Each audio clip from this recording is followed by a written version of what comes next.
Dear students, welcome back. As I promised, आज मैं आपके साथ हूँ क्लास 1 को लेकर सेमेस्टर 1 का इंग्लिश मेजर, जिसमें हमको पढ़ना है डेफिनेशन ऑफ लिटरेचर। क्वेश्चंस जो पूछे जा सकते हैं उसमें क्वेश्चंस हैं what is literature, what are the functions of literature, what are the types of literature, what are the elements of literature. तो सबसे पहले क्लास 1 में हम लोग देखने वाले हैं डेफिनेशन ऑफ लिटरेचर। तो डिफरेंट पर्सपेक्टिव को हम लोग देखेंगे और समझेंगे। आप बिल्कुल भी परेशान मत होना, बहुत ही आसानी से मैं समझाऊंगा। अगर किसी प्रकार का डाउट है तो आप कमेंट में ज़रूर लिखना, ठीक है। चलिए शुरू करते हैं। सबसे पहले हम लोग देखते हैं व्हाट इज लिटरेचर। लिटरेचर को हम लोग साहित्य कहते हैं। संस्कृत में एक बहुत ही अच्छा श्लोक है, सतहित भावम साहित्यम। जो सबका हित चाहता हो और ऐसी भावना जिस वर्क ऑफ आर्ट में हो, उसी को हम लोग लिटरेचर कहते हैं, ठीक है। तो सबकी अच्छाई चाहने वाला अगर कोई विषय है, अगर कोई ऐसा वर्क ऑफ आर्ट है, तो वो लिटरेचर कहलाता है। यहाँ पर आपको समझना है कि लिटरेचर जो है वो रेफर करता है, यानी बताता है रिटन वर्क्स को, स्पेशली जो कंसीडर्ड किए जाते हैं, जिनके अंदर होना चाहिए आर्टिस्टिक और इंटेलेक्चुअल वैल्यू। तो आर्टिस्टिक का मतलब क्या हुआ? कलात्मक, जिसमें कलाएं हों। इंटेलेक्चुअल का मतलब होता है बौद्धिक। ऐसी वैल्यूज अगर किसी वर्क ऑफ आर्ट में है और अगर वह रिटन फॉर्म में है तो वह लिटरेचर कहलाता है। दूसरी तरफ लिटरेचर जो है वो अक्सर इमेजिनेटिव होता है और यह डिस्टिंग्विश्ड यानी अलग हो जाता है इसके एस्थेटिक एक्सेलेंस के कारण। एस्थेटिक का मतलब होता है सौंदर्य, सुंदरता, और इसमें एक्सेलेंस होता है, यानी ये बहुत ही उच्च कोटि का होता है, बहुत ही हाई क्वालिटी का होता है, ठीक है। और इसका जो इंटेंशन होता है, इसकी जो मुख्य विशेषता होती है, इसका जो इरादा होता है, वो इसके ऑथर्स इसमें डालते हैं एस्थेटिक एक्सेलेंस की मदद से, ठीक है। और इसी से यह डिफरेंट हो जाता है बाकी सब्जेक्ट से।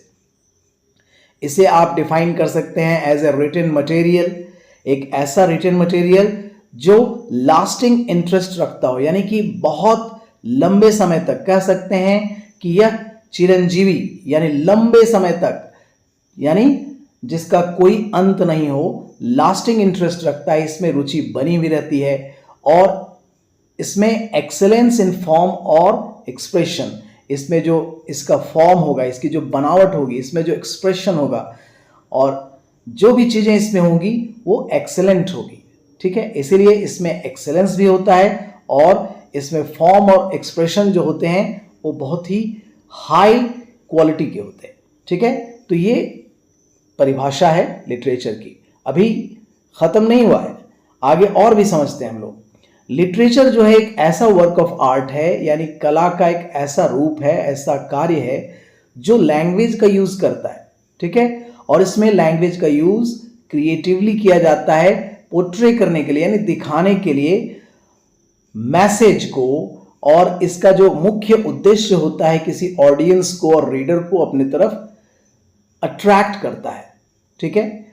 दूसरा है, या आप कह सकते हैं कि लिटरेचर एक वर्क ऑफ आर्ट है जो भाषा का उपयोग करता है और इसमें क्रिएटिविटी के साथ इसमें एक्सप्रेस किया जाता है ह्यूमन रियलिटीज को टू द सोसाइटी, यानी मानव की जो रियलिटीज हैं, जो वास्तविकताएं हैं, उसको एक्सप्रेस किया जाता है इसकी मदद से और समाज में इसको दिखाया जाता है with the help of literature. अगर कोई ऐसा वर्क ऑफ आर्ट करता है तो वह लिटरेचर कहलाएगा, ठीक है।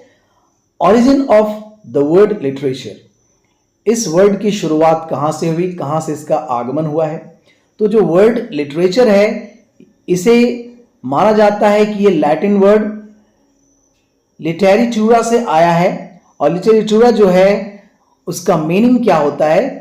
राइटिंग फॉर्म्ड विद लेटर्स, यानी अक्षरों से लिखा हुआ, निर्मित या बना हुआ अगर कोई वर्क ऑफ आर्ट है और कोई एक रिटन फॉर्म है तो वो लिटरेचर कहलाएगा, ठीक है। तो ये लिटेरेचुरा और लिटेरेटुरा एक ही वर्ड है जिससे इसको लिया गया है, इसका ओरिजिन माना जाता है। आई होप कि आप समझ रहे होंगे। अब हम लोग डिफरेंट डेफिनेशन समझते हैं कि अलग अलग कॉन्टेक्स्ट में इसकी क्या क्या परिभाषाएं हो सकती हैं। What could be the different definitions in different terms and different values, अलग अलग तरीके से आप कैसे इसको समझ सकते हैं। अगर हम देखें जो परंपरागत तौर पे जिसको ट्रेडिशनल कहते हैं, तो ट्रेडिशनल डेफिनेशन अगर हम लोग देखते हैं तो लिटरेचर जो है एक रिटन और स्पोकन मटेरियल होता है that is characterized by careful use of language. इसमें केयरफुल यूज ऑफ लैंग्वेज है, यानी लैंग्वेज को बहुत ही सोच समझकर उपयोग किया जाता है। पता है क्यों? क्योंकि अगर इसमें लैंग्वेज अच्छा नहीं होगा, अगर इसमें चीजें जो दी जाएंगी वो अच्छी नहीं होंगी, तो ये अच्छा गुण नहीं रखेगा, तो एक अच्छा वर्क ऑफ आर्ट बनेगा ही नहीं। ठीक है, इंक्लूडिंग वर्क्स ऑफ पोइट्री, जिसमें पोइट्री होती है, प्रोज होता है, ड्रामा होता है और एसेज होते हैं, यानी निबंध जिसको हम लोग कहते हैं। So this includes both fictional and non fictional works. इसमें फिक्शनल हैं और नॉन फिक्शनल वर्क्स भी होते हैं, यानी काल्पनिक और जो गैर काल्पनिक जिसको आप कहते हैं, ऐसे वर्क्स भी इसमें होते हैं। तो ये ट्रेडिशनल डेफिनेशन दिया गया है इसका। ठीक है, दूसरा है ब्रॉडर डेफिनेशन। अगर विस्तार में देखा जाए तो इसका डेफिनेशन क्या है? तो literature can encompass any form of written expression. इसमें क्या होगा? रिटन एक्सप्रेशन होगा, इसका जो एरिया होगा वो रिटन एक्सप्रेशन के साथ होगा। रेंजिंग फ्रॉम, इसका जो रेंज होगा कहां से होगा? Novels and poetry to philosophical text, यानी इसमें उपन्यास होंगे, कविताएं होंगी और फिलोसॉफिकल टेक्स्ट्स होंगे, दार्शनिकता जिसको हम लोग कहते हैं, एसेज होंगे and even certain historical documents, और इसमें ऐतिहासिक डॉक्यूमेंट्स भी आपको देखने को मिलेंगे। As long as they explore universal themes, इसमें जो थीम्स होंगे, जो इसमें सार तत्व होगा वो यूनिवर्सल होगा, जिसको आप कह सकते हैं सार्वभौमिक, यानी हर जगह आप इंडिया में रहो, विदेश में रहो, जहां भी रहो, इसका वैल्यू एक ही होगा, इसका थीम जो होगा वो यूनिवर्सल होगा। ह्यूमन एक्सपीरियंसेस को दिखाएगा और इसमें कल्चरल वैल्यूज होंगे, यानी सांस्कृतिक मूल्य दिखाई पड़ेंगे इसमें। तो इस तरीके से इसका ब्रॉडर डेफिनेशन आप समझ सकते हैं। अगला है एस्थेटिक डेफिनेशन, यानी सौंदर्य के तौर पे, सुंदरता के आधार पर इसका डेफिनेशन क्या है कि literature is seen as an art form. एक आर्ट फॉर्म है दैट यूजेस लैंग्वेज, जिसमें लैंग्वेज का यूज होता है टू कन्वे, यानी कहने के लिए, डीप इमोशनल, भावनात्मक चीजों को जो गहराई से दिखाया जा सकता है, मॉरल यानी नैतिक चीजें, और फिलोसॉफिकल एक्सपीरियंसेस यानी दार्शनिकता से भरी हुई अनुभव जो होंगे वो दिखाए जाएंगे इसमें, ऑफन थ्रू नैरेटिव और पोएटिक डिवाइसेस, यानी कह करके, यानी इसकी व्याख्या करके, नैरेट कह करके, यानी कह करके, और पोएटिक डिवाइसेस यानी कविताओं में जो यूज किए जाते हैं डिवाइसेस, टर्म्स, उनकी मदद से। तो ये एस्थेटिक डेफिनेशन लिटरेचर का है। ठीक है, और अगला है कल्चरल डेफिनेशन। कल्चरल डेफिनेशन क्या है? इसको सांस्कृतिक परिभाषा कह सकते हैं। लिटरेचर जो है वो एक रिफ्लेक्शन है ऑफ द सोसाइटी, ये समाज का एक दर्पण है।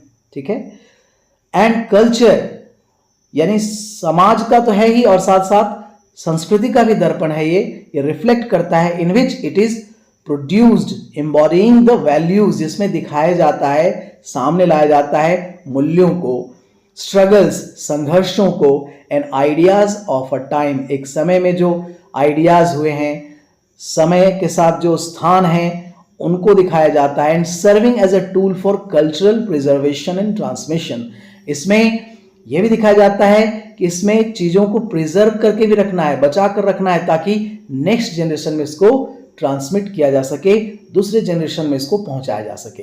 तो यह एक बहुत ही इंपॉर्टेंट टूल है, और यह एक ऐसा साधन है जिसकी मदद से कल्चरल ट्रांसमिशन हो सकता है, और इसको कल्चरल प्रिजर्वेशन कह सकते हैं। यानी आप देखिए होमर और चौसर जैसे महान महान जो लेखक हुए हैं, उनकी कविताएं, उनके वर्क्स ऑफ आर्ट अभी भी प्रिजर्व्ड है। उस समय का कल्चरल वैल्यू आज भी आप देख सकते हैं, पढ़ सकते हैं, उसका ट्रांसमिशन कैसे हुआ है। इसी लिटरेचर की मदद से। तो ये कल्चरल डेफिनेशन है। अब आप समझ गए होंगे कि लिटरेचर की परिभाषा क्या है। अगला है मॉडर्न डेफिनेशन। आज के जमाने में आप मॉडर्न डेफिनेशन क्या दे सकते हैं लिटरेचर का? तो लिटरेचर में ऑल्सो इंक्लूड डिजिटल फॉर्म। आजकल चीजें आप डिजिटल फॉर्म में देखते हैं, अभी आप मोबाइल में देख रहे हैं, और इस फॉर्म में आप जो टाइप्ड और जो लिखी हुई चीजें हैं आप आराम से देख पा रहे हैं, तो ये डिजिटल फॉर्म में देख पा रहे हैं, सच एज ब्लॉग्स और मल्टीमीडिया टेक्स्ट। जितने भी मल्टीमीडिया टेक्स्ट हैं ये भी आज का फॉर्म हो गया, जो लिटरेचर का एक फॉर्म बन चुका है। In recognition of evolving modes of communication in story telling, और इसका जो मुख्य उद्देश्य हो गया है कम्युनिकेट करना, और यह कहानी भी कहता है, स्टोरी टेलिंग भी करता है। तो आज के मॉडर्न डेफिनेशन में इस प्रकार से लिटरेचर को आप समझ सकते हैं। और फाइनली ये जो डेफिनेशंस हैं वो हाईलाइट करते हैं, दिखाते हैं मल्टीफेसेटेड नेचर, यानी इसका जो नेचर है वो हर दिशा की तरफ जाता है। ये एक तरफ आप इसकी बात नहीं कर सकते हैं, यानी ये मल्टीफेसेटेड है, इसकी जो रेंज है वो बहुत बड़ी है। ऐसे लिटरेचर की परिभाषा देना बहुत ही मुश्किल है, और इतनी मुश्किल है कि कोई आसानी से इसको डिफाइन नहीं कर सकता है। लेकिन कहीं ना कहीं आकर हमें रुकना पड़ सकता है, कहीं ना कहीं हमको एक जगह रुक कर ठहर कर समझना पड़ सकता है, और आज के परिप्रेक्ष्य में, आज के कॉन्टेक्स्ट में हमें समझना चाहिए कि लिटरेचर क्या है, तो इस प्रकार से समझ सकते हैं। सो मल्टीफेस्टेड इसका नेचर है लिटरेचर का, और बोथ एन आर्ट फॉर्म, या एक कला का एक फॉर्म है, एंड अ मीडियम, और यह एक साधन है फॉर कल्चरल एक्सप्रेशन, यानी सांस्कृतिक चीजों को व्यक्त करने का, दिखाने का, एक्सप्रेस करने का यह एक साधन है, एंड इंटेलेक्चुअल डिस्कोर्स, और बौद्धिक चीजों को भी समाज के सामने लाना या प्रदर्शन करना, दिखाना या प्रदर्शन करना। तो इस प्रकार आप लिटरेचर के डिफरेंट पर्सपेक्टिव ऑफ जो डेफिनेशंस हैं उसको आप समझ सकते हैं।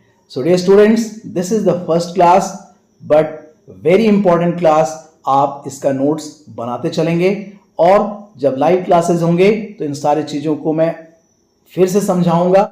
और अगर आपको सारे नोटिफिकेशंस टाइम पे चाहिए तो आप चैनल को सब्सक्राइब अभी कर लें, और बेल आइकन को जरूर प्रेस कर लेना। इससे आपको प्रॉपर नोटिफिकेशन और न्यू अपडेटेड वीडियोस जो हैं आपको मिलते रहेंगे। और आई एश्योर यू अगेन, आप कभी भी परेशान नहीं होंगे, आपका कोर्स कब खत्म हो जाएगा पता भी नहीं चलेगा। So dear students, thanks for watching. Keep watching and keep sharing to your friends and relatives. Thanks again. Have a good day. Bye-bye.